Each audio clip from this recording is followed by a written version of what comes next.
Patience, kindness, organization, as well as the ability to adapt. No matter how strong your passion is for your content, your students should always come first. That means the success of your students should always be the focal point of your career. Now, there will be days where your morals are tested. There will be days of struggle and frustration, but you should never let those days stand out. From FERPA, which is the Privacy Act of Students and Teachers, to Title IX, there are laws and policies we as teachers must follow to ensure the education and comfort of our students. For me, advocacy has always been a big thing.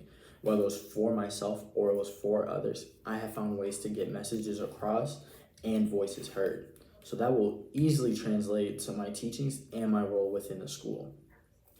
Core values such as respect, love, and integrity will always be on constant display. Now, students don't need to love everyone, but they will respect everyone unless there is an underlying issue that is out of my control.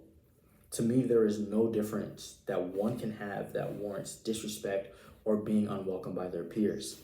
So I find that exactly what I put out into my classroom will set the expectation and example of what needs to be coming into my classroom. Knowing I must set the example and cater to the ones struggling in my class or at home, I wish to make my class easily picked up, easy to get and stay ahead, as well as make myself easy to understand and contact. History is all about perspective, and as times change, we look at historical events differently. Now, in order to remain honest and not blind my students from the harsh truths that our reality holds, I will be an open book for questioning and conversation, which is another one of those reasons why I chose history. We are in a diverse time where everyone is different, and more than ever, being different is supported and allowed. My wish is not only to guide my students when they trust me to do so, but to be there for my students when they trust me to do so. Now, the mind itself builds a moral compass based on positive influence and negative influence. As an educator, it is my job to have a positive influence out there as long as I can.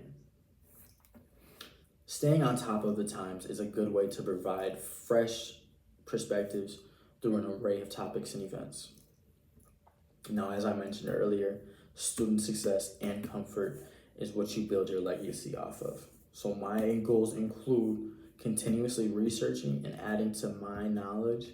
And in order to put my teaching first, I wish to do that on the side. If I do this on the side, it won't take time or focus away from my teaching, but it will be able to add to my craft. Now, technology and education will continue to evolve with each other. So there's no predicting how exactly I will incorporate it in my classroom, but it will be a big part of my teaching. Given that my dream job is to be a professor at the University of Southern California or Howard University, I plan to use GCU's teaching help as often as possible, as well as anything that my employer offers. And as tech evolves, I wish to stay on top of it. I've always had a love for it, and I would like to keep that throughout my career. To me, community is important. The energy that you put out will frequently be given back. I want to put out an energy that is inviting and loving, as that's one of the reasons why I chose history. My history teachers always stood out for their environment and their energy, so I wish to take their influence, my knowledge, my potential, and bring them all to the next level together, all the while being an advocate, a role model, and so much more for my students.